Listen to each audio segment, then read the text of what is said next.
I stared at my phone in disbelief, reading the text from Maria, our nanny of 6 months. Ms. Olivia, we need to talk.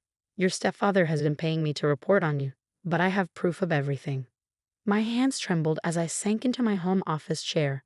At 32, as a single mother to my 4-year-old daughter Lily, I'd grown accustomed to my stepfather Robert's attempts to control my life. But this was a new low. Maria had seemed perfect when she started, wonderful with Lily, professional and highly recommended. Now I understood why. Robert had planted her. Come over after Lily's bedtime, I texted back. My mind raced through every conversation, every moment I'd shared with Maria in our home. What had she reported? What ammunition had I unknowingly given my stepfather? At 8:30 p.m., with Lily sound asleep, Maria sat across from me at my kitchen table. Her usually confident demeanor was replaced with nervous energy as she pulled out her phone. I was desperate for work when your stepfather approached me, she began, her voice low. He offered double the normal salary to be your nanny, but with conditions. I had to report everything, your schedules, conversations, visitors, anything about your dating life. And you agreed. I felt betrayed, even though I could see the guilt in her eyes. At first, yes. But then I saw what kind of man he really was. Maria placed her phone on the table. 2 weeks after I started, I began recording every meeting with him. Every phone call. Every instruction he gave me. She played the first recording. Robert's familiar voice filled my kitchen. I don't care what you have to do. Find something we can use against her. That child deserves better than a mother who works 60 hours a week. My blood boiled. I'd built my consulting business from nothing after my divorce, working hard to provide for Lily. Yes, I worked long hours, but I'd structured my schedule around Lily's needs. There's more, Maria continued, swiping through files. He wanted me to leave evidence of neglect, stage situations that would look bad for you. Another recording played. Leave some dishes unwashed. Make sure there's never healthy food in the fridge when the surprise inspections happen. We need to build a case. Surprise inspections, I asked.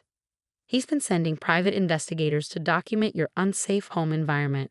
But I've been keeping my own records. Your house is always clean. Lily is well cared for, and you spend quality time with her every day.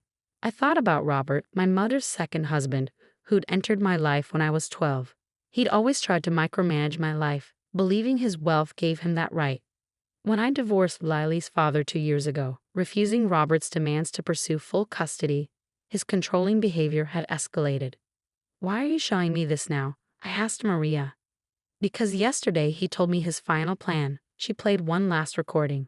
Robert's voice was triumphant. The evidence is nearly complete. Next week, we file for emergency custody. With your documentation of her incompetence, the judge will have no choice. My wife and I will finally give that child the life she deserves. My heart raced. He wants to take Lily. Maria nodded. But he doesn't know I've documented everything. Every real interaction between you and Lily. Every loving moment. Every bedtime story. And most importantly, every manipulative instruction he gave me. I studied the nanny's face, seeing determination replace her earlier guilt. Why did you change your mind about helping him? Because I watched you with Lily. You're an amazing mother, Ms. Olivia. What he's doing is wrong, and I want to help you stop him.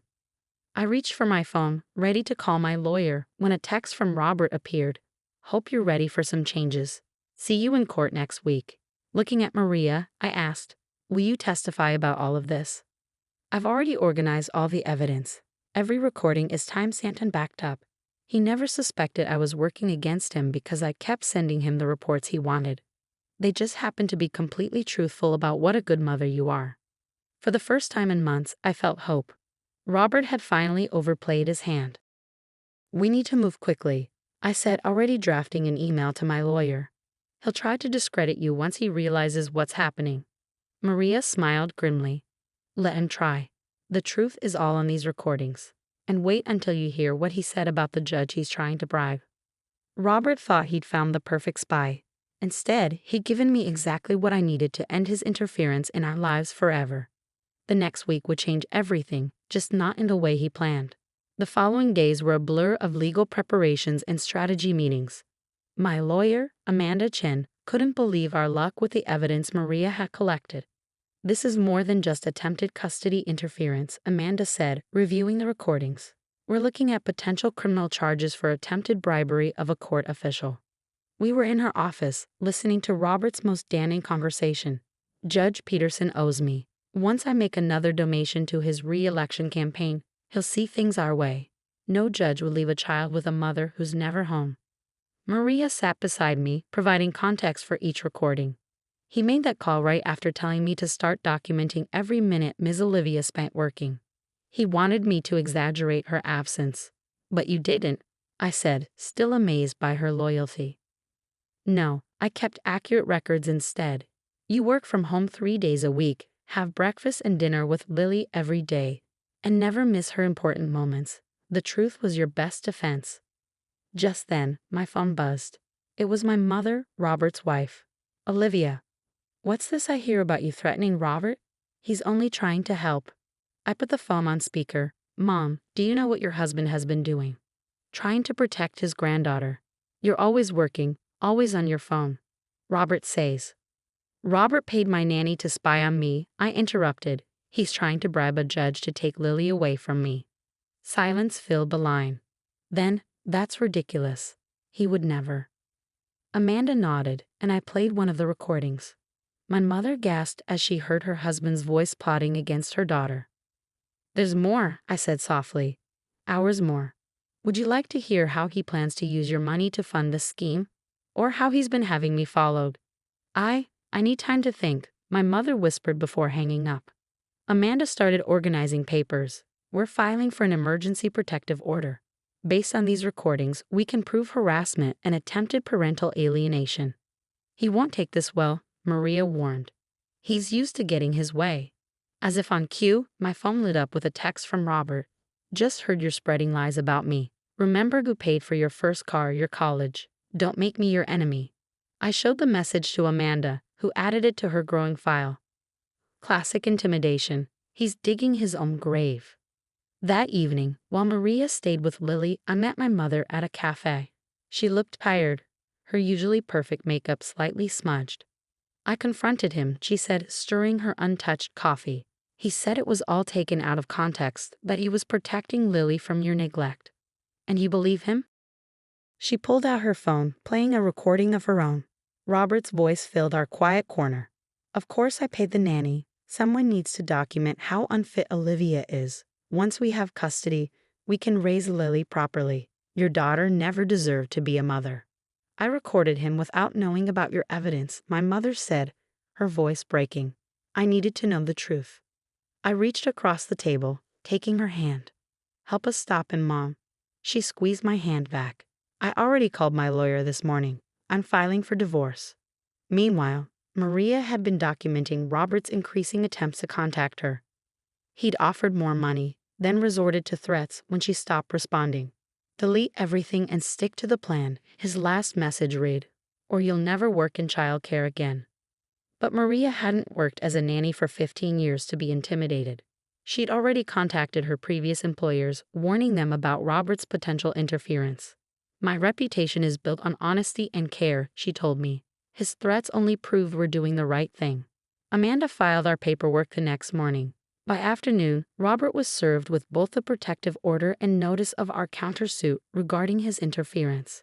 His response was immediate and explosive.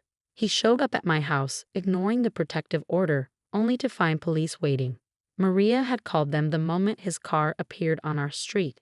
You ungrateful brat, he shouted as officers approached him. After everything I've done for you. I stood in my doorway, Lily safely inside with Maria, watching as the man who tried to control my life for 20 years was finally faced with consequences. Everything you've done was for yourself, I called back. And now everyone knows it. As Robert was escorted away, my mother's car pulled up. She hurried to hug me, then went inside to see Lily. Looking at the police car disappearing around the corner, I felt a weight lift from my shoulders. Robert had tried to use Maria as his spy, but instead, she'd become my strongest ally. His own arrogance had blinded him to the possibility that someone might choose integrity over money. Tomorrow would bring more challenges, court appearances, testimony, the formal custody hearing. But for now, I had my daughter, my mother back on my side, and irrefutable evidence of Robert's true nature. The spy he planted in my house had become his downfall, and I couldn't help but appreciate the irony. The courthouse hallway buzzed with tension 3 weeks later. Robert sat with his legal team, his usually immaculate appearance showing signs of strain. My mother sat on our side, her divorce papers filed the week before. "Remember," Amanda whispered, "let the evidence speak for itself." Maria's recordings tell the whole story. Judge Wilson, not Peterson, presided over the case.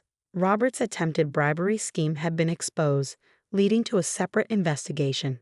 As the hearing began, Robert's lawyer tried to paint him as a concerned grandfather, worried about his granddaughter's welfare. Then Maria took the stand. "Please tell the court about your employment arrangement with Mr. Stanford," Amanda requested. Maria spoke clearly, her professional demeanor unwavering. "Mr. Stanford hired me through my agency, offering double my usual rate. He said it was to ensure quality care for his granddaughter, but during our first meeting, he revealed the true purpose." She played the initial recording. Robert's voice filled the courtroom. "I need detailed reports. Every mistake she makes, every minute she's working instead of mothering. We'll build a case for custody, and you'll be generously compensated for your help." Robert's face reddened as his own words condemned him. His lawyer attempted to object, but Judge Wilson overruled him. "And how did you respond to this request?" Amanda asked. "I began documenting everything, but not in the way Mr. Stanford wanted. I recorded our meetings, saved his messages, and kept accurate records of Ms. Mitchell's parenting. The truth was very different from what he wanted to hear." Maria proceeded to present her daily logs. My morning routines with Lily, our family dinners, the way I'd structured my work around my daughter's schedule. She showed photos of our art projects, videos of bedtime stories, and documentation of every parent-teacher meeting I'd attended. "Mr. Stanford insisted Ms. Mitchell was neglectful," Maria continued, "but I witnessed a devoted mother who balanced work and family with extraordinary care." During cross-examination, Robert's lawyer tried to discredit Maria. "Isn't it true you violated your employment contract by recording these conversations?"